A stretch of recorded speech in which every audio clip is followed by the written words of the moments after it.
acclamer le Seigneur et faire monter quelques paroles. Alors que tu l'acclames, tu lui dis qu'il est, tu lui dis ce qu'il est pour toi. Dis-lui combien il est grand, combien il est bon, combien il est amour. Dis-lui combien tu n'as que lui. Je n'ai que toi n'est pas un slogan. Je n'ai que toi est une expression du cœur, d'un cœur sincère. Alors que tu acclames celui qui peut. Tu acclames celui qui donne, celui qui bénit, celui qui protège, celui qui délivre, celui qui ouvre les portes, celui qui panse les plaies. C'est ce Dieu que nous révérons ce matin.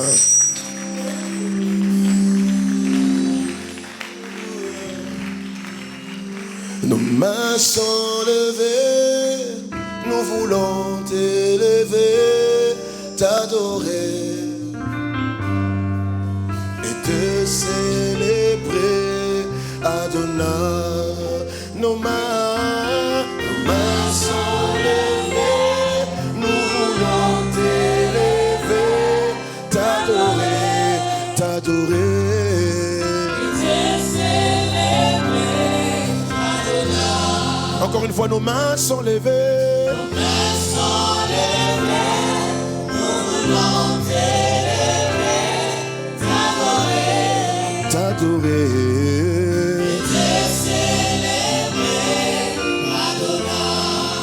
Tu es le Père, tu es le Père de tous ceux qui ont vie en eux. Tu es Dieu, tu es Dieu. Tu remplis les cieux, Adonai. Déclare-le. Tu es le Père, tu es le Père de tous ceux qui ont le Fils en eux. Tu es Dieu, tu es Dieu.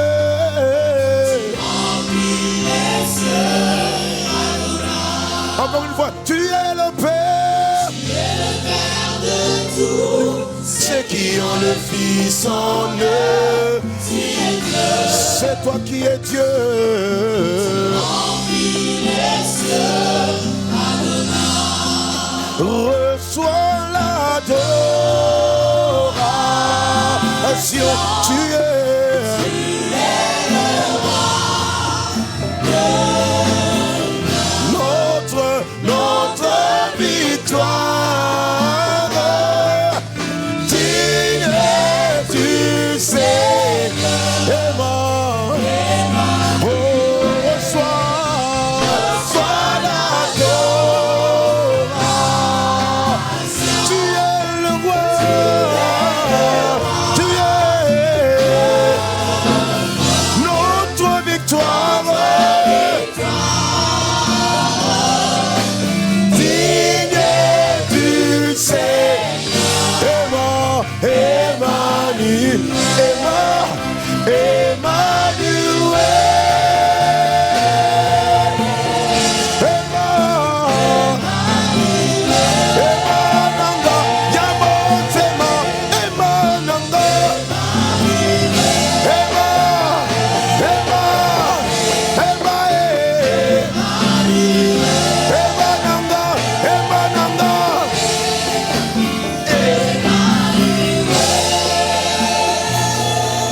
Est-ce que tu peux pousser des cris de joie? Beta mololo.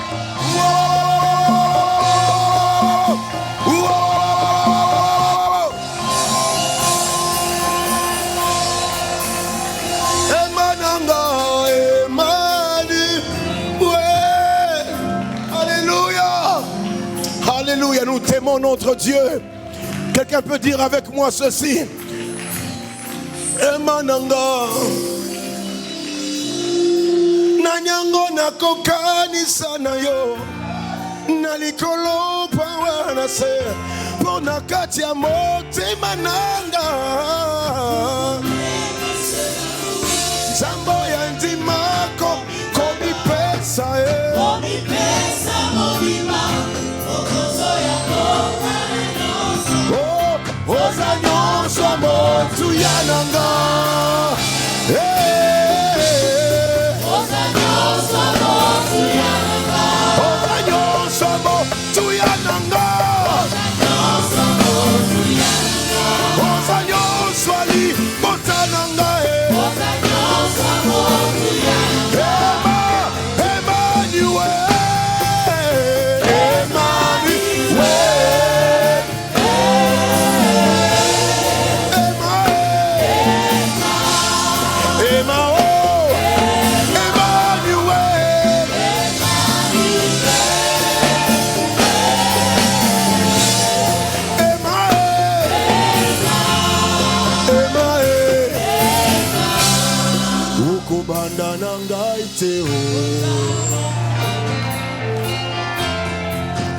Okobanda nanga iteo.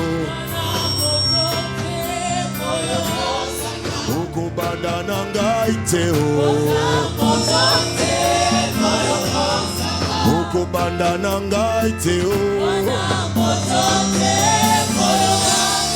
Okobanda nanga iteo. Okobanda nanga iteo.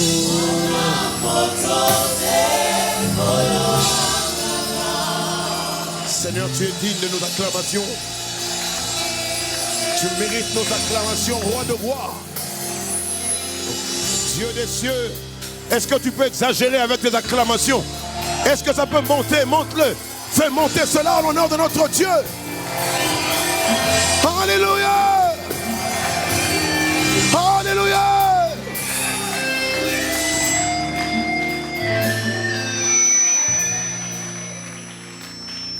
Emma. Emma.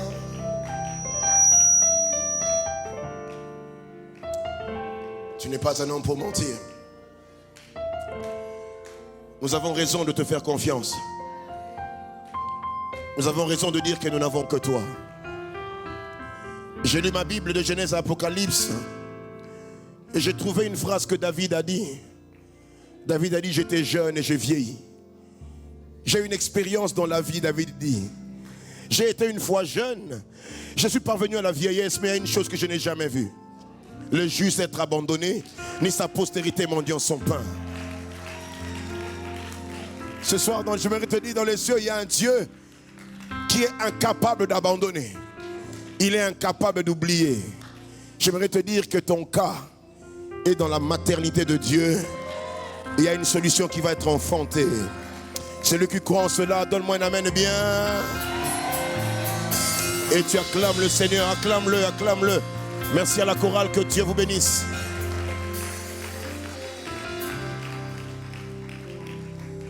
Alléluia. Oh, amen, amen. Gloire soit rendue à Dieu pour ce soir. Gloire soit rendue à Dieu pour sa bonté. Lui qui permet encore que nous puissions nous retrouver ici. C'est un réel plaisir pour moi. Amen, amen. Je dis, j'affectionne beaucoup cette église de par le sérieux et l'amour des Saintes Écritures et le sérieux mis dans l'œuvre de Dieu. J'apprécie beaucoup. Je dis également que je réitère encore mes remerciements à notre papa. Tout à l'heure, je me suis aussi... Si vous avez des bons yeux, vous allez vous rendre compte que... Ça fait du bien. Moi, ça m'a fait du bien. Amen, amen. Que l'onction que ce papa coule sur moi. Alléluia. Alors, nous allons clôturer, voilà. Vous savez, j'ai beaucoup aimé l'introduction hier du pasteur Roy quand il disait le premier jour, Papa Nzozi a tout prêché, le deuxième jour, le pasteur David a touché, et puis il avait dit, je n'ai que Dieu. Et quand il disait ça, je me suis dit, Seigneur, c'est quoi le dernier jour? Moi aussi, je n'ai que toi. Moi aussi, je n'ai que toi. Je veux dire quoi, Seigneur?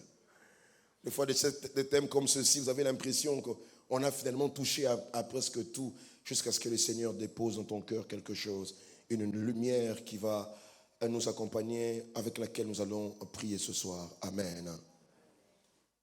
Nous sommes dans le même thème, je n'ai que toi. Et nous allons lire deux textes. Le premier, nous allons le lire en 3 temps. Et donc, nous sommes dans Psaume chapitre 107, le verset 6 à 7, on saute. 13 à 14, on saute. On lit encore 19 à 20. Et puis deuxième lecture, Matthieu, donc deuxième livre, Matthieu chapitre 11, le verset 28, excusez-moi, pas 18, 28. 28. Je ne sais pas si j'ai écrit 18 là-bas, la technique, mais je pense que c'est 28. Matthieu chapitre 11, le verset 28. Alors, très bien, c'est 28 effectivement. Est-ce qu'on peut ensemble avec la technique avoir les mêmes textes? Est-ce qu'on peut lire ensemble? Dans leur détresse, ils crièrent à l'Éternel et il les délivra de leurs angoisses. Et il les conduisit par le droit chemin pour qu'ils arrivassent dans une ville habitable. On continue. 13. Dans leur détresse, ils crièrent à l'Éternel et il les délivra de leurs angoisses. Il les fit sortir des ténèbres et de l'ombre de la mort. Il les rompit, et il rompit leurs liens. 19. Dans leur détresse encore, ils crièrent à l'Éternel. Il les délivra de leurs angoisses. Il envoya la parole et il les guérit. Il les fit échapper de la fosse. Nous finissons par Matthieu chapitre 11, le verset 28. Venez à moi, vous tous qui êtes fatigués et chargés, et je vous donnerai du repos. Parole du Seigneur. Père, ce soir, parle encore au travers de moi. Combien j'ai besoin de toi et je suis dépendant. J'ai besoin que tu puisses m'aider. Loin de moi être un slogan. Mais même pour ce soir, moi aussi j'ai besoin de toi. Pour communiquer à ton peuple des vérités éternelles. Avec ton peuple, bénéficier de ce que tu as préparé pour lui et que tu as placé au-dedans de mon cœur. Glorifie Jésus. En son nom précieux, Jésus, nous avons prié. Amen. Alléluia. Nous rendons grâce à Dieu pour ce temps. Je me rends compte de combien ce moment est si précieux. Je me rends compte de combien ce temps de prière a une portée prophétique. Au-delà d'un simple thème, je pense que c'est la réponse à un besoin. Et d'ailleurs, j'ai l'habitude de dire que chaque véritable thème inspiré cache le besoin de Dieu, ou mieux la réponse de Dieu. Vous savez, des fois, quand Dieu veut parler à son peuple, il se rend compte que son peuple ne va pas dans la direction que lui veut qu'il prenne. Qu'est-ce qu'il fait? Il va dans le cœur de son serviteur, il dépose ce qu'il veut faire sous forme d'un thème. Afin que quand vous allez entendre, ça puisse susciter la foi, et la foi appelle le miracle. Et je crois que durant ces 4 soirées de déclaration, il y a quelque chose qui est en train de se construire dans la vie de quelqu'un. Si tu crois, tu me donnes un amen de celui qui croit. Ah non, tu ne crois pas bien. Celui qui croit que Dieu l'a visité, un amen vibrant. Alléluia. Papa, là, notre père, notre pasteur, il a introduit le premier jour, je suis venu le deuxième jour. Le pasteur Roy nous a encore emmenés hier. Il nous a bien parlé de la part du Seigneur hier. Et pour ce soir, nous allons finalement atterrir. Plaise à Dieu que je parle pas longtemps. Plaise à Dieu. La maladie des prédicateurs, surtout ceux qui sont un peu enseignants, c'est qu'on a tendance à dire, je ne serai pas long, mais finalement on est long. J'ai pris vraiment que le Seigneur gère ma langue, que je dise ce qu'il faut dire, pas plus ni moins, afin que nous puissions nous plonger dans la prière. Amen. Hein?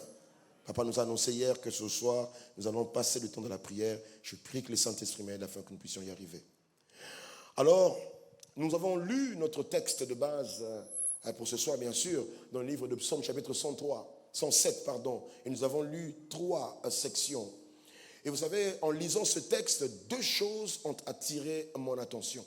En lisant le Psaume 107, il y a 2 choses qui ont attiré mon attention. Alléluia. La première des choses est que cette phrase, vous avez peut-être constaté avec moi, cette phrase, dans la détresse, ils crièrent à l'Éternel et il les délivra de leur fosse est revenu plusieurs fois, pratiquement 3 fois. Pratiquement 3 fois, la même phrase se répète.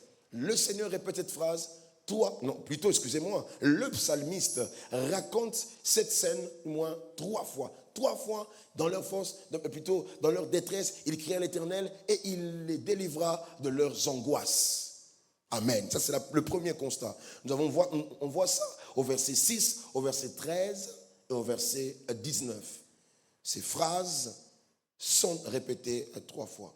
La deuxième chose, je vais un peu m'étaler là-dessus, qui attire mon attention, c'est maintenant la constitution ou la construction de ces phrases. Dans ces phrases, frères et sœurs, vous serez d'accord avec moi que ces phrases cachent 3 idées. Il y a 3 idées qui se dégagent de cette phrase.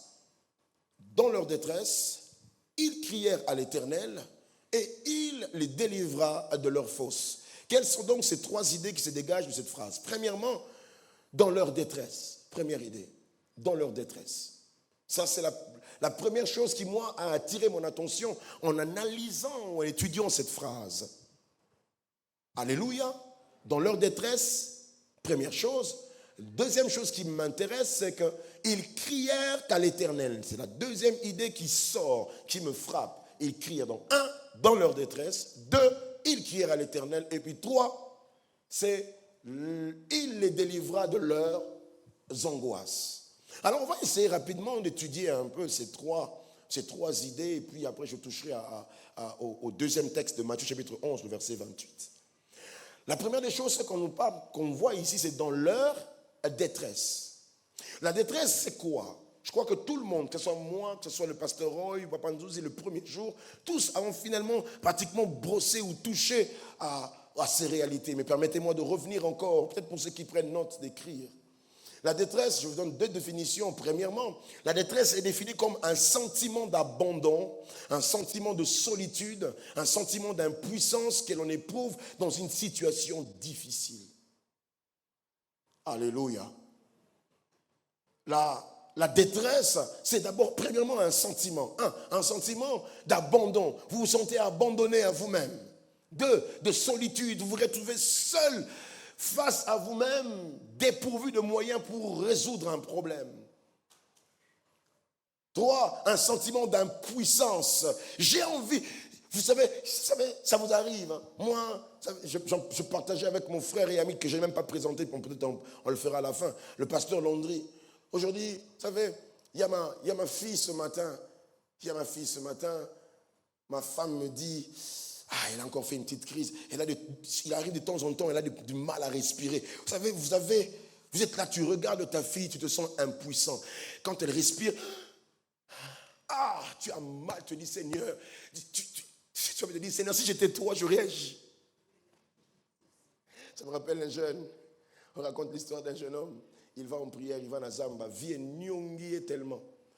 C'était un vieux, il voyait un peu le quinoa, un bon yankela, il va, il dit, vous savez, il a fait les prières protocolaires, tu es tout puissant, tu es bon, je ne vois ma peine. Il s'est dit, ma prière, à mon état, je dois lui parler vraiment à ma manière, à moi, des quinoa. Il prie, il dit, Nkolo,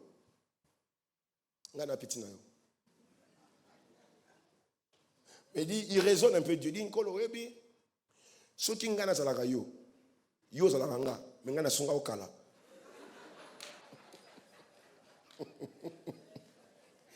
C'est ngana salaka yo mais sunga okala. Vous savez, des fois quand tu es impuissant, c'est des phrases comme ça qui te passent par la tête. Tu te dis mais tu as envie de faire quelque chose mais tu te sens limité. Amen, amen. Frères et sœurs, même moi, tout comme vous prédicateurs, c'est vrai, mais tout comme vous, je suis en train de dire à Dieu, j'ai aussi besoin de toi. Alléluia. Donc je disais, c'est un sentiment d'abandon, de solitude et d'impuissance que l'on éprouve dans une situation difficile. Ça peut être un besoin, ça peut être un danger ou une souffrance. Tu dis, Seigneur, je n'ai que... Deuxièmement, la détresse est également définie ici. Elle est définie comme un sentiment, mais la détresse peut également être définie comme un moment. N'est-ce pas? Une situation, un moment très pénible et un moment d'angoisse.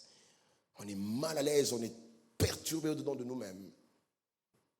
Et tenez-vous bien, Église du Seigneur, cette réalité touche même les enfants de Dieu. Même ceux qui parlent en langue connaissent des temps d'angoisse, des temps de détresse.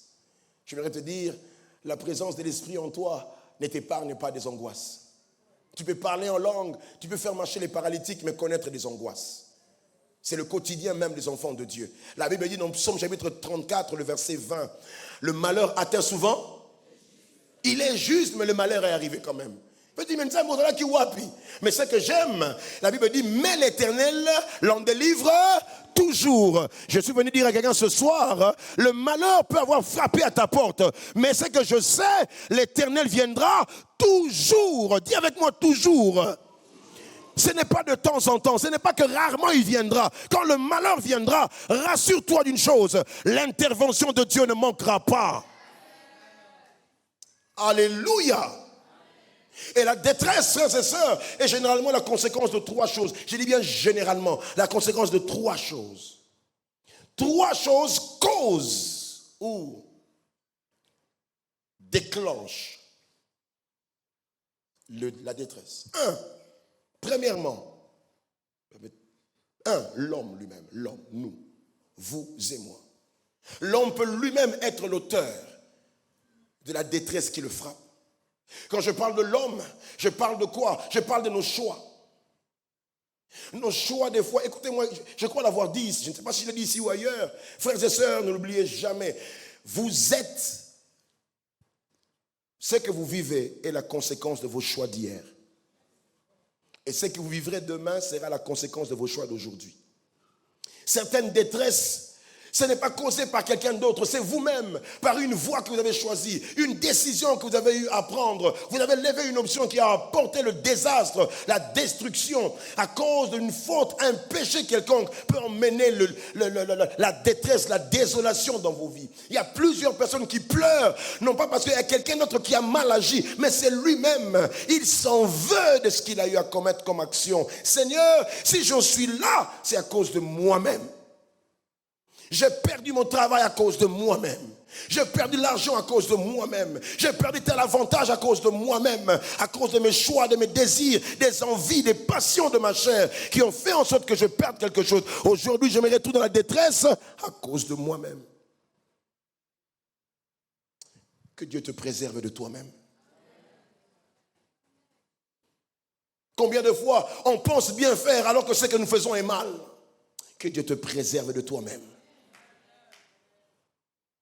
La deuxième cause de la détresse, c'est les hommes. Les hommes qui sont autour de nous. Ce n'est plus forcément nous, ce n'est pas nous, c'est maintenant c'est extérieur. La première cause, c'est interne, c'est moi-même. Mais la deuxième cause, elle est externe. Les hommes, à cause de la jalousie. Quand on te voit prospérer, ils veulent devenir comme toi, mais ils n'ont pas le moyen de faire ce que toi tu fais, d'obtenir ce que toi tu obtiens. Ils te jalousent. La jalousie, la méchanceté des hommes. Joseph a été victime de la méchanceté. J'en ai parlé le premier jour. Il n'a jamais demandé d'avoir la tunique à 1000 couleurs. Oui, à plusieurs couleurs. À Sengango? Non. Son père lui a donné méchanceté des hommes. Amen, amen. David, il vous a aidé. Vous étiez incapable de faire tomber Goliath. Mais lui a renversé votre adversaire. Quand Goliath est tombé, les combats naissent. Aujourd'hui, David devient instable. Il va en cavale. David, même pour vivre, a dû faire le fou pour qu'il passe juste pour un fou afin de sauver son âme. Combien de gens ne sont pas prêts à faire n'importe quoi juste pour survivre? Pas parce que tu l'as voulu, mais les hommes t'ont imposé cette condition. Alléluia. L'impact des choix des autres. Ah, ça m'a fait mal. Alors que j'écrivais ça, ça fait mal. Ça veut dire que toi, tu n'as rien fait. Il y a de ces familles comme ça. À cause d'un acte d'un père, d'une mère, nous les enfants, nous subissons les causes. Papa a été turbulent. Papa a pris de mauvaises voies, a levé de mauvaises options. Mais nous, les innocents enfants, on souffre, pas à cause de nous, mais à cause des actes des autres. Combien des enfants souffrent parce que les parents ont posé des mauvaises actions. De mauvaises actions, voulais-je dire. Aussi, toujours parlant de ceux qui sont dehors de nous, frères et sœurs. C'est également les fréquentations, nos fréquentations. Et les choses que nous tolérons, mais qui nous éloignent de Dieu. Nous tolérons des choses à cause de nos fréquentations. Conséquence, désastre. Conséquence, détresse. Tu te mets à pleurer. Ce n'est pas toi, même parce que tu étais à côté de certaines personnes. Tu as toléré certaines choses et subitement, tu t'es retrouvé dans une situation difficile. Et troisième cause de la détresse, c'est le diable. Et Job en est un exemple, une illustration parfaite, où nous voyons non seulement l'intention, mais les actions du diable. Le diable vient dans la vie de Job, il touche à ses affaires. Il touche à ses biens. Il touche à ses enfants. Il touche même à sa santé. Le diable. Je me rappelle, il y a pratiquement 2 mois et demi, j'étais à Lubumbashi. Je parlais avec un ami, j'ai prêché dans l'église d'un ami à Lubumbashi. Et il me raconte l'histoire, il me dit, David, j'ai parlé avec une dame à l'église. Elle dort. Elle est en train de dormir, elle voit quelqu'un, excusez-moi pour ce que je vais dire, elle voit quelqu'un venir avec une fourchette et la piquer à son sein gauche. Elle sursaute. Elle se rend compte qu'elle a mal. Quand elle a mal, pendant la journée, le sein a commencé à gonfler, à avoir une forme disproportionnelle. Elle va à l'hôpital et on lui dit, c'est un début de tumeur. Vous pensez que cette maladie est normale? Il y a de ces maladies que nous considérons comme étant normales, mais qui n'est que l'œuvre du diable. Une désolation, un désastre, une détresse qui vous a été imposée par le diable. Job ne sait pas. Il se rend compte qu'il est en train de perdre au même moment. On touche à ses affaires, on touche à sa santé, on touche à ses enfants. Il a pratiquement tout perdu. Pourquoi? Parce qu'on a un adversaire invisible, Satan. N'oubliez jamais, j'ai l'habitude de dire ceci, si vous ne le prenez pas au sérieux, Satan se prend lui-même très au sérieux. Si vous négligez Satan, lui, il ne se néglige pas, il est très sérieux dans ce qu'il fait, parce qu'il sait qu'il a peu de temps. Alléluia. Et la deuxième chose, si la première, c'était la détresse, la deuxième chose maintenant qu'on voit dans cette phrase, il dit, ils crièrent à l'Éternel. Ça, c'est la solution pour nous, les enfants de Dieu. C'est-à-dire que la réalité est là, la détresse est là, mais nous avons une solution. Je n'ai que toi. Et quand il dit ils crièrent à l'Éternel, c'est une manière pour eux d'exprimer leur cri, leur dépendance, leur attachement à Dieu pour dire, Seigneur, dans cette détresse, on n'a aucun moyen pour en sortir, mais nous n'avons que toi. Je n'ai que toi. Vous savez, celui qui dit qu'il n'a que toi, c'est celui qui sait que Dieu peut tout. Tu dis, Seigneur, je reconnais en toi le pouvoir de tout faire. Je sais que moi, je ne peux pas faire, toi, tu peux faire. C'est que l'argent ne peut pas faire, toi, tu peux faire. C'est que mon père ne peut pas faire, toi, tu peux faire. C'est que le médecin est incapable de faire, toi, tu peux faire. Voilà pourquoi, Seigneur, ce soir, nous voulons te dire, je n'ai que toi. Je n'ai que toi. On sait, ce matin quand je regardais ma fille, je disais à Dieu, Seigneur, la Bible dit que rien n'était impossible. Je n'ai que toi. Moi, je n'ai aucun pouvoir de la guérir, mais c'est toi. Je n'ai que toi. Alléluia. Vous savez que en pareille circonstance, tu n'as aucune solution, mais il y a une chose que tu ressens dans ton cœur. Il te donne d'abord la paix. Alors que j'étais un peu inquiet, je me dis, mais qu'est-ce qui se passe? Quand je commençais à dire, Seigneur, je n'ai que toi, je n'ai que toi, je n'ai que toi, j'ai ressenti la paix. Et je vais en parler en riant. Alléluia. Et frères et sœurs, la troisième partie, maintenant j'ai dit, 1, c'était la détresse, 2, c'était le fait qu'ils ont crié à Dieu. Et ce soir, on va aussi crier à l'Éternel. Et la troisième chose, c'est la réponse de Dieu. Frère, à chaque fois que tu cries à l'Éternel, il viendra.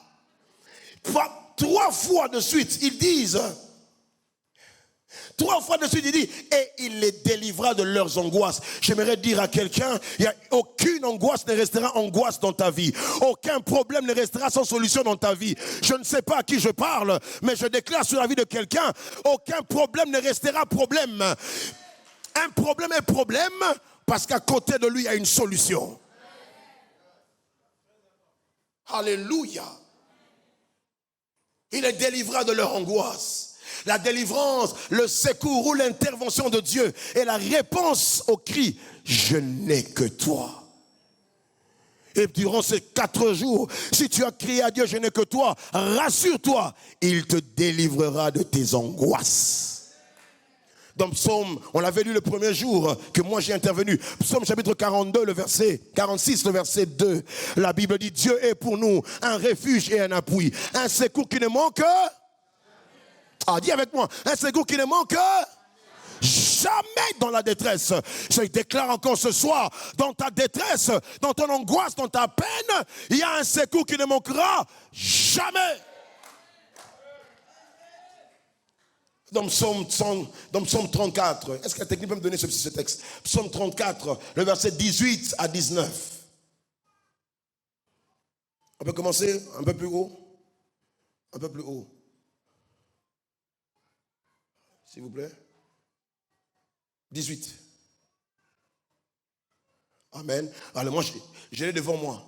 La Bible dit ceci. Quand les justes crient, l'Éternel entend. Je veux dire qu'à voilà, quand les justes crient, l'Éternel entend. Papa, que Dieu vous bénisse. Hier, comme Bartimée, on a tous crié, je n'ai que toi. J'aimerais te dire que l'Éternel t'a entendu. Écoutez-moi, Église. Quand l'Éternel t'entend, la météo n'annonce pas qu'il t'a entendu. Quand l'Éternel veut agir, la RTNC n'annonce pas que l'Éternel veut agir. Seigneur, il peut entendre dans le silence et agir avec beaucoup de bruit. Quand les justes crient, l'Éternel entend.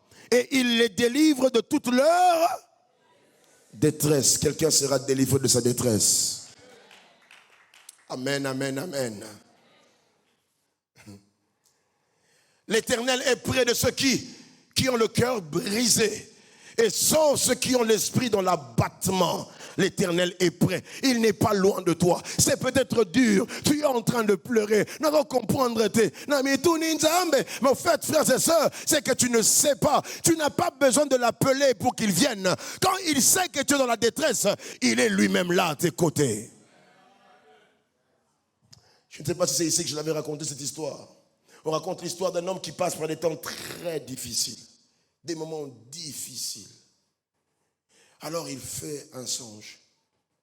Il dort, il fait un songe. Il était dans un désert. Quelqu'un s'en rappelle? Non, peut-être pas. Peut-être que ce n'est pas ici. Il était dans un désert. Il marchait. La marche était difficile. Vous savez, dans le désert, il y avait le vent. C'était difficile pour lui. Il avançait lentement avec le vent. Mais quand il avançait, il voyait le pas de quelqu'un. Il ne le voyait pas, il voyait juste les pas. Il discutait avec la personne. La personne le fortifiait. Non, ne t'en fais pas, ça va aller. Mais il marchait lentement. Il y avait le vent, le sable. Subitement, il y a eu un vent plus violent que celui qu'il y avait avant. Subitement, alors qu'il a commencé à fermer les yeux, il s'est débattu avec le vent, le sable. Il regarde à côté, il ne voit plus les traces des pieds. Il dit, ah, c'est comme ça avec toi. Tu as toujours tendance à nous abandonner quand le monde devient difficile. Il a commencé à se lamenter, mais c'est dur. Tu ne vois pas que c'est dur, mais tu me lâches. Alors qu'il s'est lamenté, il entend la voix lui dire, oh, pourquoi tu te lamentes? Qui te dit que c'est toi qui marches? Je t'ai porté. Tu as l'impression de marcher, mais c'est moi Dieu qui t'ai porté et en train de te faire avancer. Il dit, en temps normal, tu n'allais pas supporter cette tempête. Tu n'allais pas la supporter. C'est moi Dieu qui t'ai porté. Tu as l'impression de marcher, mais c'est moi qui marche à ta place. Je vais dire à quelqu'un, dans les moments les plus difficiles, que le silence de Dieu ne te fasse pas dire qu'il n'est pas là. La Bible dit, il est près de ceux qui ont le cœur brisé. Il est à côté de ceux qui sont dans l'abattement. J'aimerais te dire ce matin, dans tes moments les plus difficiles, l'Éternel est avec toi. Il est là. Il te tient par la main. Il te fait avancer à son rythme. Mais tu avanceras quand même. Quelqu'un me donne la main bien. Alléluia. Dans Psaume chapitre 145, le verset 14. La Bible dit, Psaume 145, le verset 14. L'Éternel soutient ceux qui tombent. Et il redresse ceux qui sont courbés. Ce soir, j'aimerais dire à quelqu'un, si tu es tombé même par un péché quelconque, l'Éternel est près de toi. Nathalie Bino sur David, non, vous vous rappelez? Avis humain, avis divin. Quand les hommes t'ont abandonné à cause de ton péché, l'Éternel est près de toi. Il est prêt à te relever. Amen, amen, Église. Et ce soir, Dieu me demande de dire à quelqu'un, peu importe la cause de la détresse, même si ta détresse est venue à cause de ton erreur, la détresse est venue à cause des hommes ou à cause du diable, son amour est suffisamment grand pour te relever de là où tu es tombé. Peu importe ce qui t'arrive, ce soir, il suffit seulement que tu reconnaisses que je n'ai que toi, même dans ma faiblesse, dans mon péché. Seigneur, pardonne-moi, mais je n'ai que toi. L'Éternel viendra, il te relèvera. Amen, amen, amen. Mais on va maintenant voir dans ces trois figures comment Dieu opère pour délivrer des angoisses. Premièrement, verset 7. Donnez-moi le verset 6 et le verset 7. On va lire ça en même temps. Versets 6 et 7. Psaume chapitre 107, 6, 7. Dans leur détresse, ils crièrent à l'Éternel, n'est-ce pas? Et il les délivra de leurs angoisses. Maintenant, on montre comment il les a délivrés de leur détresse. Comment il l'a fait? il les conduisit par le droit chemin. La première des choses que le Seigneur fait, pour te délivrer de la faute, c'est te placer sur le chemin. Ou est-ce que je parle à quelqu'un?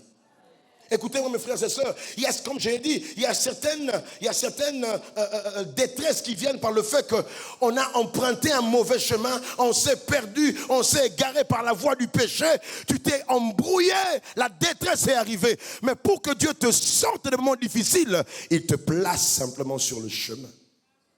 Des fois, être sur le chemin n'est que la voie pour la délivrance. Sur quel chemin te tiens-tu?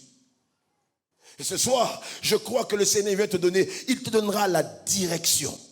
Il te montrera là où tu dois te tenir, ou quel chemin tu devras emprunter pour arriver dans une ville habitable. S'il y a un désastre, une désolation, une détresse autour de toi, j'aimerais te dire que le Seigneur est lui-même le chemin qui t'emmènera à la vie. Amen, amen, amen. Vous savez, papa, je me suis rendu compte d'une chose. Que dans la destinée, il n'est pas plus important que la direction. Tout homme ici a besoin de direction. Quelle direction je dois prendre? Amen, amen. Quelle direction je dois prendre? Et le Seigneur sait que, en fait, ils sont arrivés là à cause des voies qu'ils ont empruntées. Si tes voies t'ont emmené à la désolation, il s'appelle lui-même la voie qui emmène à la vie. Ce soir, il sera question de dire à Dieu, montre-moi la voie, la bonne voie qui m'emmènera au salut. Montre-moi le chemin. Oh, alléluia. Dans Marc chapitre 8, le verset 22, verset 26, on emmène à Jésus un malade, un sourd. La Bible dit ceci, Jésus le prend et il l'a conduit dehors. Comme pour dire que ta délivrance n'était pas lié à la ville où il était. La délivrance était liée à la direction que Jésus devait lui donner. Jésus l'a pris de là où il était. Jésus l'a fait sortir. Jésus l'a guéri. Il lui a dit, ne rentrez plus là-bas. J'aimerais dire à quelqu'un ce soir, tu dois abandonner certaines voies qui t'ont emmené à la destruction. Abandonne cet homme, abandonne cette relation, abandonne cette vie. Sinon tu reviendras encore aux mêmes choses. Le Seigneur est le véritable chemin qui emmène au salut. Si tu rencontres Jésus sur ton chemin, à coup sûr. Un jour, dans Luc chapitre 7, il y avait une veuve, appelée la veuve de Naïn. La veuve de Naïn avait un seul fils unique. Le fils unique meurt. Quand ils finissent de faire le deuil, ils prennent le cercueil. Ils étaient sur le chemin qui emmenait où? Au cimetière. Ils arrivent à l'entrée de la ville. Ils rencontrent quelqu'un. La personne qu'ils rencontrent, cette personne a plusieurs casquettes. Cette personne qu'ils ont rencontrée, alors qu'ils étaient sur le chemin du cimetière, lui aussi s'appelle le chemin. Ils l'ont rencontré où? À la porte de la ville. Il s'appelle aussi la porte des brebis.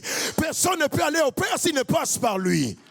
C'était un fils unique qui était mort. Lui aussi c'était le fils unique. L'autre fils unique d'une mère, lui était le fils unique d'un père. Mais le Père éternel. Frères et sœurs, ce que j'aime avec Dieu, avec Jésus, quand tu es sur le chemin qui emmène vers le cimetière et que tu rencontres lui qui est le chemin, il ne s'appelle pas seulement le chemin, il ne s'appelle pas seulement la porte, il s'appelle aussi la résurrection, il s'appelle aussi la vie. J'aimerais dire à quelqu'un ce soir, tu rencontreras Jésus, il te donnera l'orientation. Là où tu allais vers le cimetière, il te retournera vers la ville. Que l'esprit de mort quitte la vie de quelqu'un, que la destruction quitte ta vie, parce que Dieu te donnera une orientation. Celui qui croit, donne-moi un amen bien. Alléluia. La direction, très importante. La deuxième chose, donnez-moi encore s'il vous plaît, Psaume 107, le verset 13 à 14. C'est pratiquement la même voie là, merci. Dans leur détresse, ils crièrent à l'Éternel. Il les délivrera de leur angoisse. On montre maintenant comment il a délivré de l'angoisse. Comment il a délivré en faisant quoi? Il les fit sortir des ténèbres et de l'ombre de la mort. Il rompit les liens. Ce soir, j'aimerais dire à quelqu'un, à cause de la puissance de Christ qui est en nous, nous allons rompre tous les liens de la malédiction. Dans ce contexte ici, frères et sœurs, les liens L'angoisse était venue des forces des ténèbres.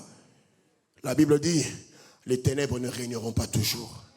Il y aura un temps où cela va s'arrêter. Ah, est-ce que quelqu'un croit en ces choses? Oh, je disais, est-ce que quelqu'un croit en ces choses? Et les ténèbres s'arrêtent par la puissance de Dieu. Écoutez-moi, Église, l'affaire de puissance. Excusez-moi, suivez-moi très bien. L'affaire de puissance n'est plus une affaire de Dieu. C'est une affaire de l'homme. Écoutez ce texte. Voici, je vous donne le pouvoir de marcher sur scorpions et sur toute la puissance de l'ennemi et rien, en d'autres termes, si quelque chose vous nuit, c'est la faute de qui? De Dieu? Non, il dit, moi Dieu, je vous donne le pouvoir de marcher sur les serpents, les scorpions et sur toute la puissance de l'ennemi et rien ne pourra vous nuire. Frères et sœurs, il est temps que les démons, les sorciers, les œuvres des ténèbres sachent que nous avons Dieu en nous. Et ce soir, on va briser ce qui a brisé. On va chasser ce qui aura à chasser. Parce que nous n'avons que lui. Amen, amen, amen. Nous puissons. Vous savez, il y avait un homme qui était dans Marc chapitre 4, le fou de Gadara. Vous connaissez l'histoire, non? Vous savez, il y a certaines maladies, il y a certaines situations. Mais derrière, il est habité par des esprits. Il y a de ces maladies qui doivent nous laisser ce soir. Il y a de ces réalités occultes, familiales, coutumières, ancestrales et toutes ces choses que vous connaissez qui doivent nous libérer ce soir. Ah, frères et sœurs, la Bible déclare que le Fils de l'homme a apparu pour détruire les œuvres des ténèbres. Frère, si Jésus est mort à la croix, c'est pour que Satan connaisse une défaite cuisante. Mais si Satan continue encore à opérer, alors on va se poser la question, qu'est-ce que Jésus a fait? Moi, mon Jésus, il a vaincu Satan. Et il m'a donné le pouvoir de marcher sur Satan. Amen, amen, amen. J'aime bien faire. Papa, s'il vous plaît, venez. J'aime bien. Admettons, j'aime bien donner cet exemple. Admettons que moi, je suis l'homme. Il n'est pas Satan. Admettons. Ce qu'il a là, en main, c'est le pouvoir qu'il a de nuire à ma vie à cause du péché. N'est-ce pas? La Bible dit ceci. Il a dépouillé. Dépouillé. Permettez-moi de toucher votre poche. Admettons qu'il y avait ça, c'est le pouvoir, mais il y avait encore un autre droit. Il a dépouillé de tout ce qu'il avait. Il a dépouillé du pouvoir qu'il avait pour te nuire et il te donne ce pouvoir-là. Maintenant, je te pose une question. Si ça, il veut me faire du mal avec ça, est-ce qu'il a encore quelque chose à faire? Il a encore ça entre ses mains? Maintenant, d'où lui vient la force de me faire du mal?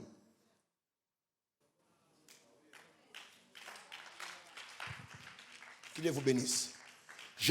Écoutez, j'ai envie de vous dire une chose. Satan est puissant, certes, c'est vrai. Mais face à tout enfant de Dieu, on est en face d'un adversaire désarmé. Votre adversaire n'a plus le pouvoir de vous faire du mal. Bien au contraire, c'est vous qui avez reçu l'autorité de marcher sur lui. Et ce soir, nous allons marcher sur toutes les réalités qui te font mal à la tête, qui dérangent tes enfants, qui dérangent ta santé, qui dérangent ton travail. Tu as reçu le pouvoir de marcher. Ah, dis avec moi, marcher sur Satan. Au nom de Satan sous nos pieds. Alléluia. Satan sous nos pieds. La troisième chose que nous voyons dans ce texte. Tenez-moi. Sur Psaume 107. Voilà, merci, vous avez compris. Dans leur détresse, ils crièrent à l'Éternel et il les délivra de leurs angoisses. Maintenant, ici, on nous montre encore une autre action. Comment Dieu est arrivé à leur donner la délivrance. Il envoya quoi? Et les guérit. Il envoya sa parole et il les guérit. Frères et sœurs, la parole de Dieu Dans la parole de Dieu, il y a la vérité. La vérité qui peut transformer ta vie. Voilà pourquoi est-ce que la Bible déclare, vous connaîtrez la vérité et la vérité vous rendra libre. Vous devez la connaître. La vérité a un nom. La vérité, c'est Jésus. Et la vérité est dans sa parole. Pour comprendre ça, je vous donne un exemple. En 2017, au mois de janvier, ma femme vient d'avoir notre deuxième fille. À l'époque, je travaillais encore, je viens du travail, je suis fatigué. Je rentre dans la véranda, je trouve ma femme en train de pleurer. Elle avait le bébé, elle était en train de pleurer. Oh. Je lui dis, mais qu'est-ce qui se passe, chérie? Elle me dit, écoutez, subitement, elle ressent comme une attaque. Elle me dit, elle me parle en larmes, elle me dit, David, j'ai comme l'impression qu'il ne me reste que très peu de jours à vivre. Je dis, oh, ça vient d'où ça, toi? Il dit, je sens comme une pression dedans de moi. Je sens que je risque... Et en pleurant, elle disait quoi? Elle dit, je pleure parce que je ne risquerais de ne pas voir mes enfants grandir. Mais quand elle a commencé à me parler, j'ai dit, Seigneur, qu'est-ce qui m'arrive? C'est là que j'aime le pouvoir de la parole. Alors qu'elle était en train de me parler, il y a un verset qui vient dans ma tête. Philippiens chapitre 4, le verset 8. La Bible dit, au reste, frères, ce qui est vrai, ce qui est juste, ce qui est louable, ce qui est digne de pensée, ce qui est digne d'approbation, fasse l'objet de vos pensées. Alors j'ai pris la parole, je dis, grâce, tu ne mourras pas. La Bible déclare ce qui est vrai. Alors qu'est-ce qui est vrai? Ce qui est vrai est que ce que Dieu a dit sur toi doit s'accomplir. Il y a des promesses que Dieu t'a données, elles doivent s'accomplir. Commence à proclamer. Elle a commencé à proclamer la parole de Dieu. Ce qui est vrai, je ne mourrai pas, je vivrai. La personne qui était triste, elle s'est levée, elle a commencé à prier, elle a commencé à parler en langue. Pourquoi? Parce que Dieu a donné la parole et la parole a guéri. Que mon Dieu te donne une parole ce soir.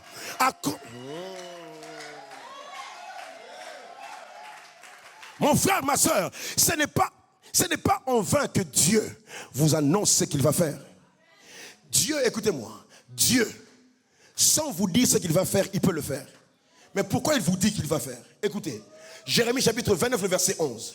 Il dit, je connais, c'est Dieu qui dit, je connais les projets que j'ai formés pour vous. Des projets de paix et non de malheur. Pour raison d'être, pour exprime la raison d'être, vous donner de l'avenir, un avenir plein d'espérance. D'autres versions disent, pour vous donner de l'avenir et de l'espérance. Alors comprenez, pourquoi Jésus te dit ce qu'il va faire?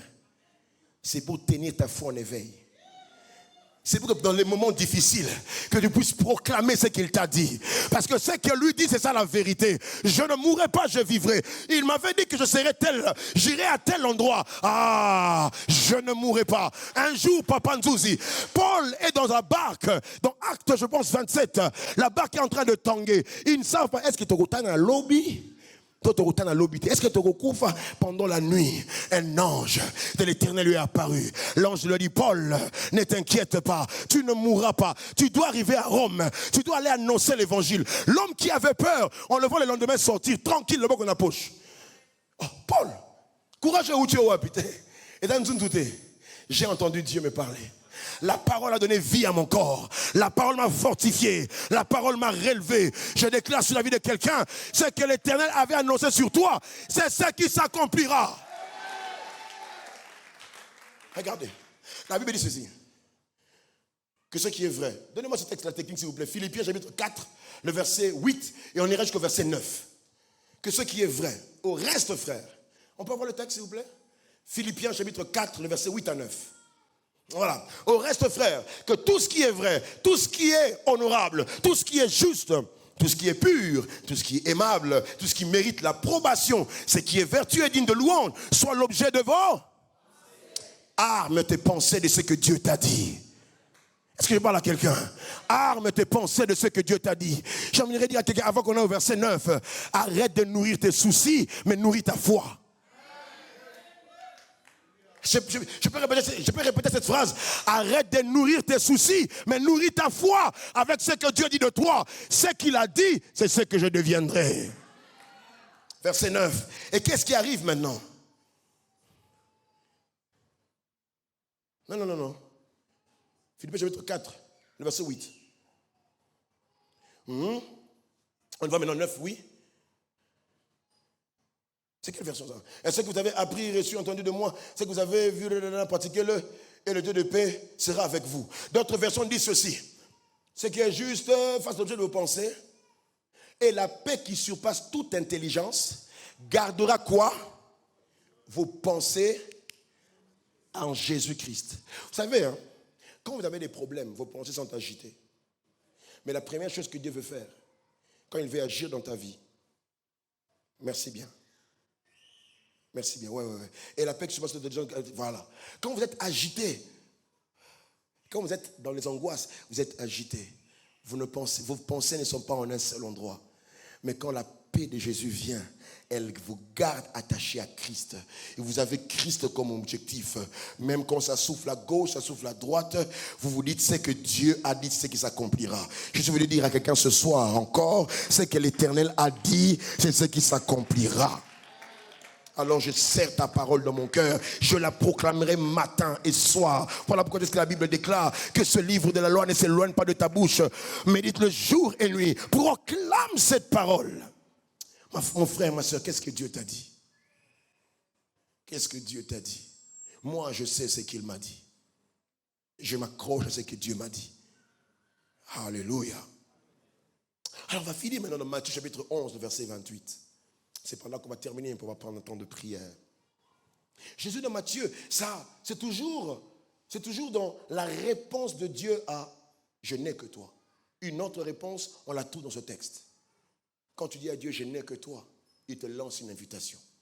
Et ce soir, le ciel lance à quelqu'un une invitation.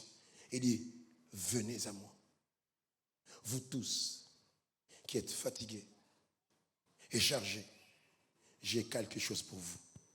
C'est le repos que je donnerai. » Vous savez, quand on parle de fatigué, c'est une personne qui a fait un travail. Il est fatigué. C'est comme, ça me rappelle comme Pierre. Pierre a péché toute la nuit. Il a fait tout ce qu'il pouvait faire. Il n'a pas eu de résultat. Combien de fois, frère et soeur, dans la vie, des fois, tu as essayé, ça ne marche toujours pas. Tu as comme tu dis, je vais abandonner. Je suis fatigué. Ça ne marche toujours pas. C'est à vous que je m'adresse ce soir. Tu as oh, mais qui? Les gens te disent, mais yo, mais tu ma camarade, oh, mais caca, mais fatigué, tu dis. Finalement, la vie ne sourit qu'aux autres, à moi, elle ne sourit pas. Je suis fatigué. Les chargés, comme on devait charger, c'est un qui porte un poids qui est trop lourd à porter. Quand Jésus te voit, il dit, oh, tu es essoufflé, tu es fatigué. Il dit, mais non, viens, emmène-moi ce fardeau, emmène-moi ce passé lourd, emmène-moi ces erreurs, emmène-moi cette charge familiale que tu es en train de porter. Emmène-moi, je vais t'aider. Il dit, donne-moi. Il dit, lance une invitation. Venez à moi, vous tous qui êtes fatigués et chargés. Il y a une chose que je vous donnerai, c'est le repos. J'essaie de lire le mot repos dans la Bible. J'ai trouvé, il y a plusieurs définitions, mais j'en ai pris deux. Quand on parle de repos, le repos, c'est le couronnement de l'effort. Quand on parle d'un repos, on couronne un effort. Mais la deuxième me plaît, ou l'explication de ça me plaît, c'est la récompense du travail. Le repos, c'est la récompense du travail. Dieu lui-même, parce qu'il a travaillé, s'est reposé. Il a travaillé, il a vu que c'était bon, il s'est reposé. Mais Jésus parle à ceux qui ont travaillé sans avoir eu ce qu'ils attendaient. Parce qu'il est possible de fournir beaucoup d'efforts et de n'avoir pas le résultat escompté. C'est à vous que je s'adresse. Deuxièmement, repos veut également dire tranquillité, sécurité, avoir une vie paisible. Amen, amen. Mais en fait, maintenant réalisons. Jésus vient dire à quelqu'un, venez à moi, vous tous qui êtes fatigués et chargés, je vous donnerai du repos. Il dit à quelqu'un ceci, tu as fourni des efforts, tu n'as pas eu de résultats. Maintenant, donne-moi ton poids, donne-moi ton fardeau. Je veux combler ce vide-là par mes actions. Les choses vont avancer dans ta vie, mais ça ne sera plus toi, ça sera maintenant moi. Il va te dire, tu as trop forcé. Arrête de forcer. Décharge-toi sur moi de tous tes fardeaux. Donne-moi cette peine-là. Je veux combler ce vide par mes efforts à moi. Or, les efforts de Dieu ne ratent jamais. Amen, amen, amen. Dans Josué chapitre 21, le verset 43 à 44. Oh, deux merveilleux textes. Donc Josué 21 et puis 1 Roi 5, 4. La Bible dit, c'est Josué qui parle. Écoutez-moi bien, lisons ensemble.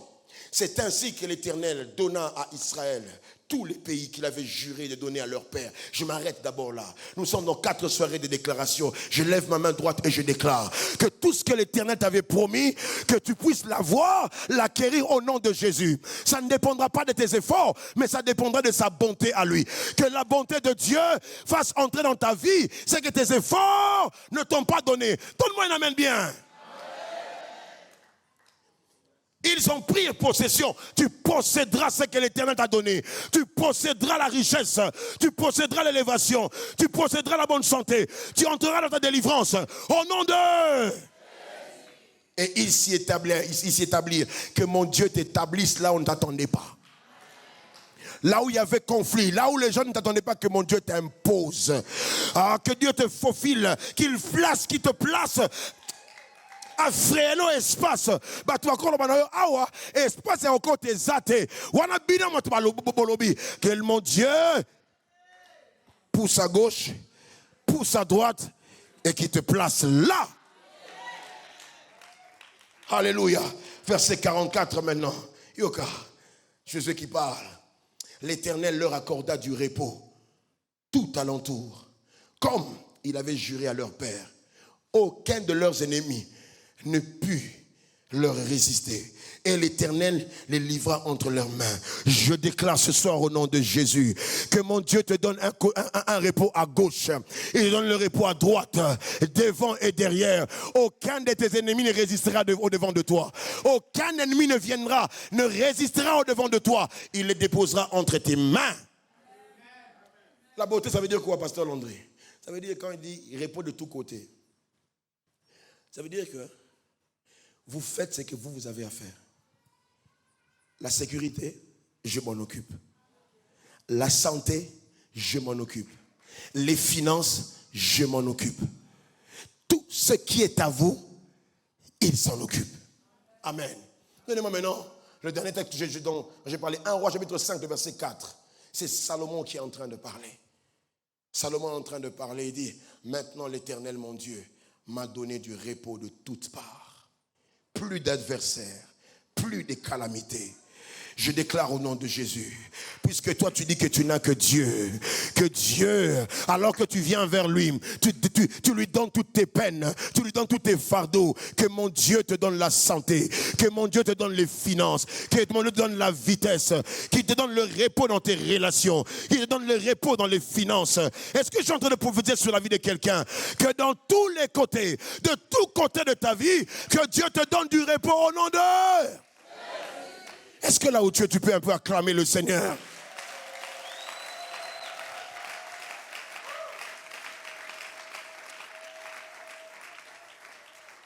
À gauche, repos. À droite, devant, derrière, à la maison, les enfants, tes finances, tes affaires, tes ennemis, au quartier, en famille.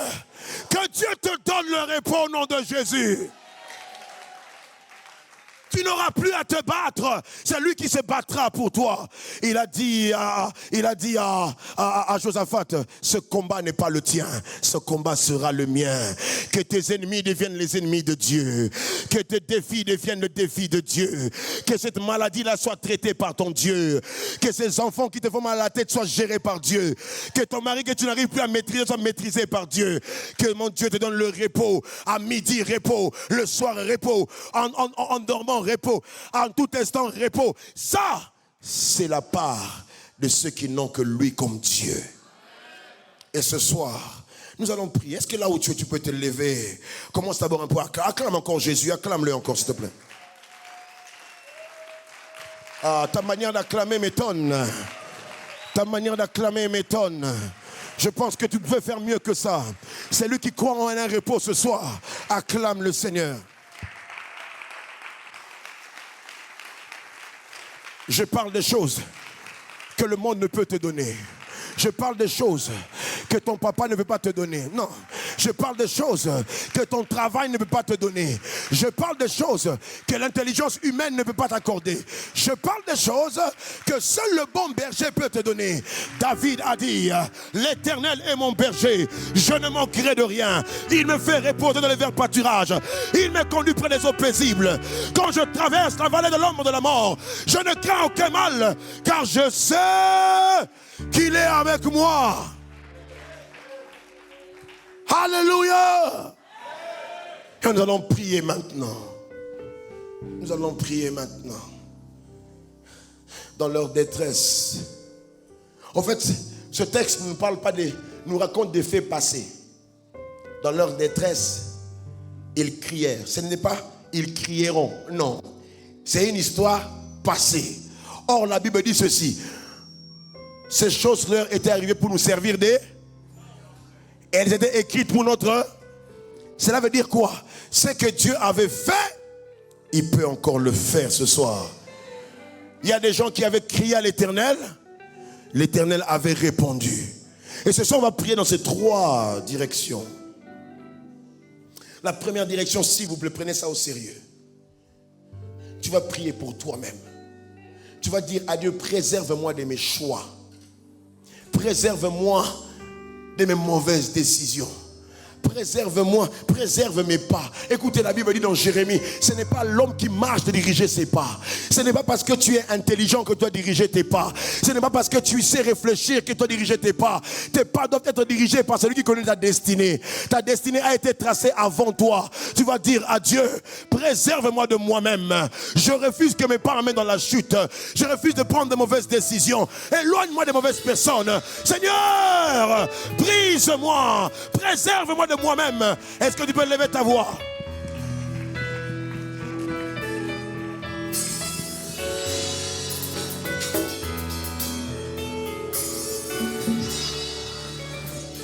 Seigneur, bien, mon frère, ma soeur, prends le temps de prier pour toi-même. Prie pour ton cœur. David a dit, sonde-moi, sonde mon cœur, sonde mon cœur, regarde mes choix, les penchants de mon cœur. Délivre-moi de moi-même. Délivre-moi de mes choix. Délivre-moi de ma chair.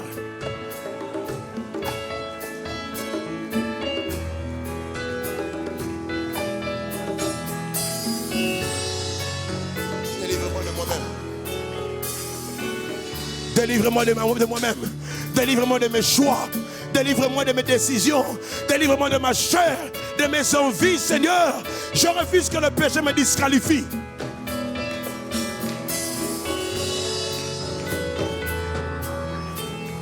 Mon frère, ma soeur, jeune frère, jeune soeur. Diminuez le volume. Il y a de ces situations qui vous font pleurer. C'est à cause de vous-même. Il y a des fois vous regrettez. C'est le moment de dire à Dieu, Seigneur, Seigneur, dirige mes pas. Seigneur, préserve-moi de la chute. Préserve-moi de mes mauvaises décisions. Épargne-moi, Seigneur. Est-ce que tu peux lever ta voix et parler à Dieu par rapport à toi-même, par rapport à tes propres voix?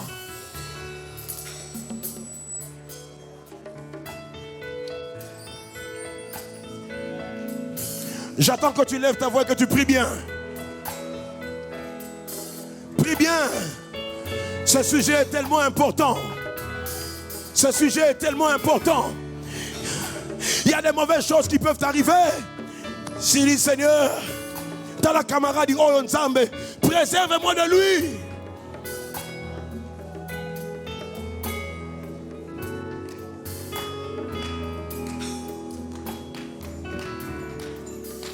Chandalabarebo supradalaba. Seigneur, s'il te plaît, tu connais mes faiblesses, tu connais mes manquements. J'ai une intelligence limitée, je ne sais pas voir demain. J'aimerais être conduit par toi. Préserve-moi de moi-même, préserve-moi de la chute, des mauvais choix. Préserve-moi.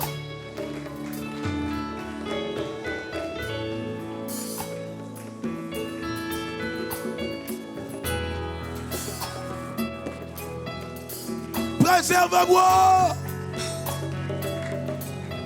Et montre-moi le chemin. Conduis-moi sur le chemin qui emmène à la vérité. Place-moi sur le chemin de la vérité. L'ondele bobo shada la mandele bo si predele nana. Yana la mandele bo sakatari aboshe.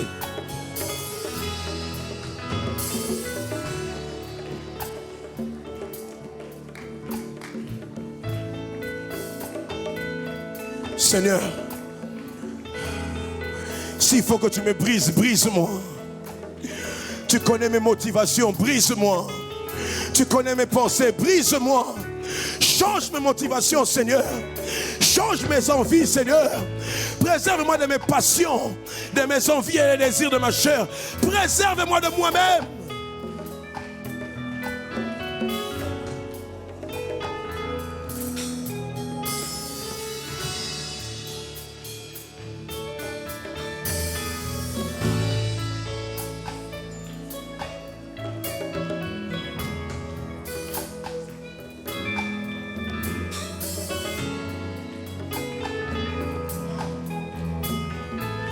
Je refuse de tomber, Seigneur, dans les pièges que me tend ma propre chair.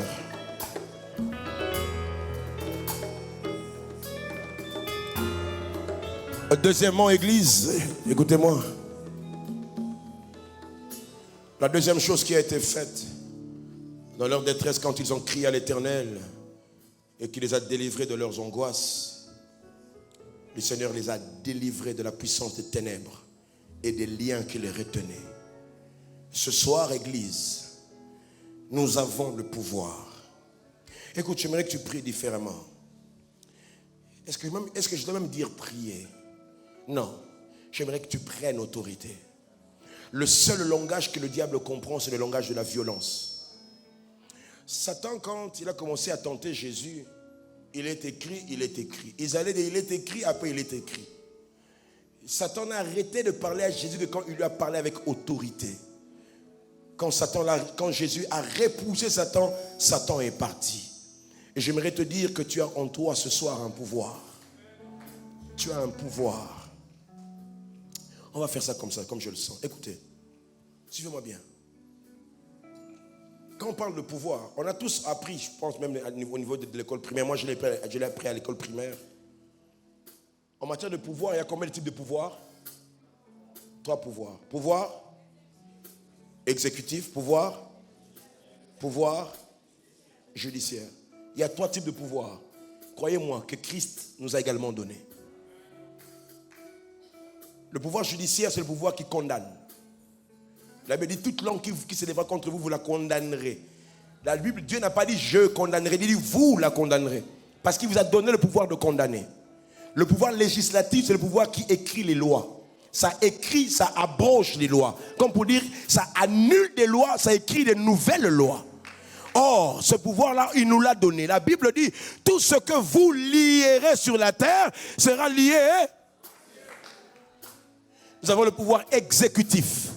Ce pouvoir exécutif agit par la foi. C'est-à-dire que quand une loi a été promulguée, c'est ta foi qui l'applique. Alléluia. Et ces 3 pouvoirs sont en toi. Amen, amen. Écoutez, regardez comment est-ce qu'on va prier. Premier pouvoir, on va condamner tout ce qui est du diable. Tu vas détruire les forces des ténèbres dans ta vie. Ces choses qui s'attachent à toi et à tes enfants. Tu dois rendre ta famille habitable. La Bible dit, on t'appellera réparateur des brèches.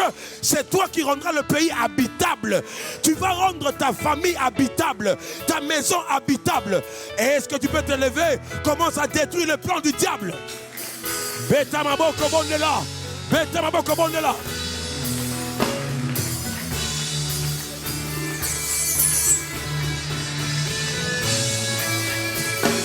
Je détruis, je brise tout ce qui n'est pas de toi, tous les complots, les ténèbres qui me plantent dans la détresse.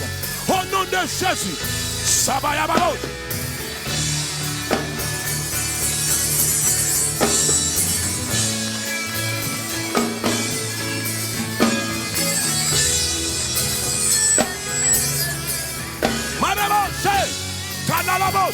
Au nom de Jésus, au nom de Jésus, toutes les lois, tous les complots, je condamne tout ce qui est du diable dans ma vie, dans ma maison, la maladie, je te chasse.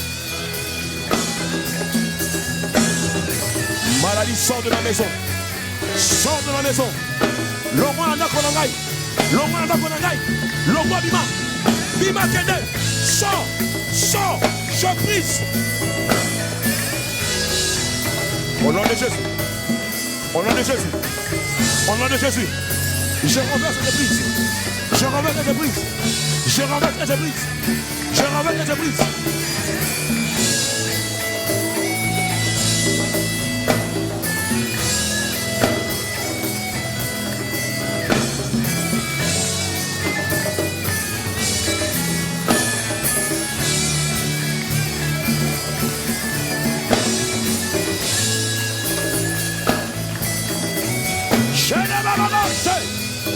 Bandako Bebisa, Bandako Bouka, Bandako annulé,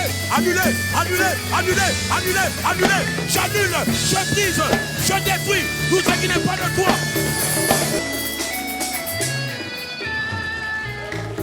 Au nom de,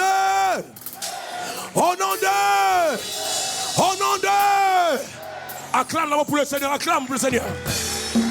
L'OCP de le cadeau, Shayamana, les sabroya. Écoutez maintenant. Ce soir maintenant, crois-moi, écoute-moi. Tout ce qui vient de Dieu a une supériorité sur le monde des ténèbres. Et ce soir, tu as une supériorité dans toute ta famille. Tu agis avec les prérogatives divines.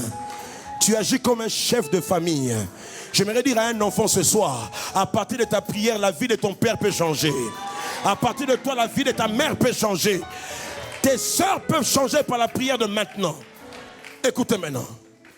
Nous allons exercer le pouvoir législatif. Nous allons sceller des choses sur la terre, ça sera scellé au ciel.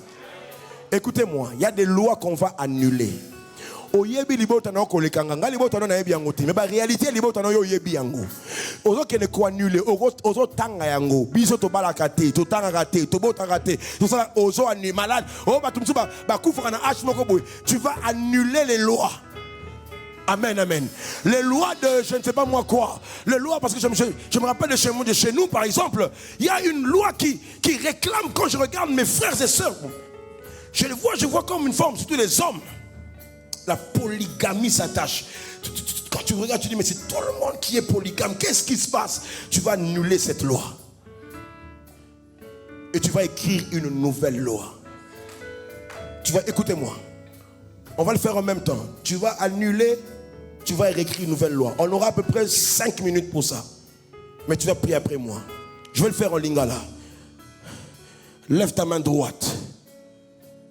Si tu écris par la main gauche, lève ta main gauche. C'est prophétiquement qu'on lève la main avec laquelle on écrit parce qu'on va écrire spirituellement. J'insiste encore. Si on commence à gauche, lève ta main gauche. Tu vas déclarer après moi Kolo Yesu.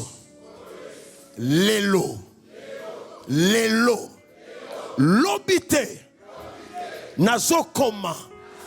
Mobeko ya sika. Nabomo inanga. Nalibota nanga. Na kombo na Yesu. Nazo effacé. Mais mobeko ya kala.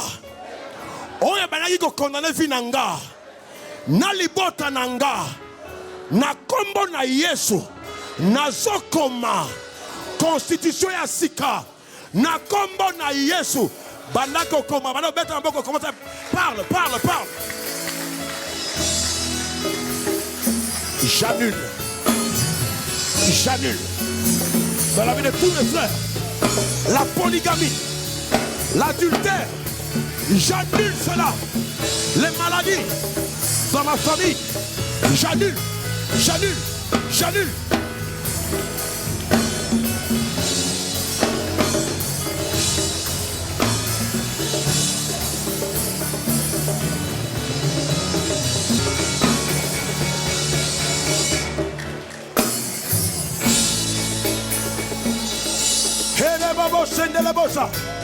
Nous sommes en train d'écrire une nouvelle histoire pour nos familles.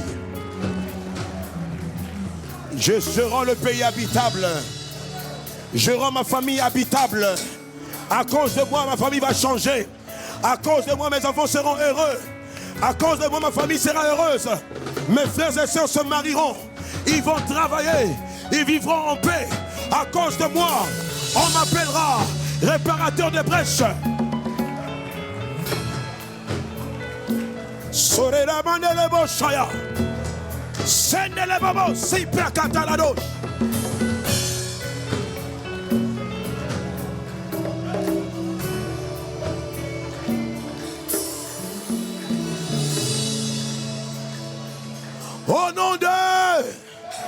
Au nom de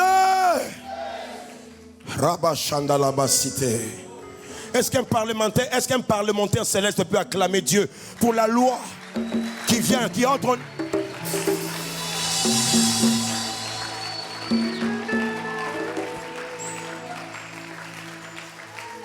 Je viens annoncer à quelqu'un, à partir d'aujourd'hui, il y a des choses qui vont changer dans ta famille.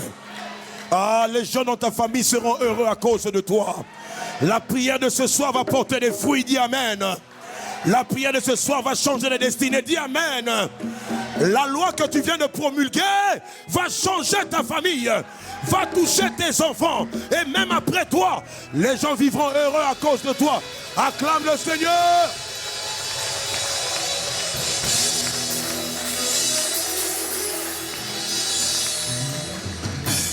Écoutez-moi, on va faire la dernière prière. On va faire la dernière prière. Il y a quelqu'un qui va confesser ce qui est vrai. La Bible dit, on a lu, n'est-ce pas, que ce qui est vrai, ce qui est digne de louange. Écoutez, qu'est-ce qui est vrai? Ce qui est vrai, c'est ce que Dieu t'a dit, même dans ce message. Ce qui est vrai, c'est ce que Dieu t'a montré en rêve une fois. Ce qui est vrai, c'est une prophétie que tu as reçue de quelque part. Dieu t'a donné une prophétie, c'est ce qui est vrai. Tu étais encore tout jeune. Dieu t'a dit ce que tu allais devenir. C'est ce qui est vrai. J'aimerais dire à quelqu'un, la maladie ne t'empêchera pas de vivre ce que Dieu t'a dit. Aucun homme ne t'empêchera de saisir ce que Dieu t'a dit. Alors tu vas proclamer ce que Dieu t'a dit. Rappelle-toi de ce que Dieu t'a dit. Cette prière ne va pas s'arrêter aujourd'hui. Même quand tu vas partir, tu seras chez toi en chambre. Continue à réclamer, à proclamer, à faire passer dans ta pensée ce qui est vrai. Déclare ce qui est vrai maintenant. Est-ce que tu peux commencer à parler? Ce que Dieu m'a dit va s'accomplir.